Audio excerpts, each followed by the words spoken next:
یک بار برای همیشه فرق بین I, me و my رو یاد بگیر.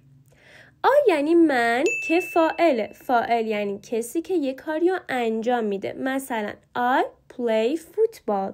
من فوتبال بازی میکنم. I اینجا چیه؟ فاعله، یک کاری رو انجام میده. چه کاری رو انجام میده؟ فوتبال بازی کردن. me یعنی من که مفعول کسیه که روش کاری انجام میشه و خودش کاری رو انجام نمیده. مثلا She called me. او به من زنگ زد. می مفعوله چون که بهش زنگ زده شده و خودش کاری انجام نداده.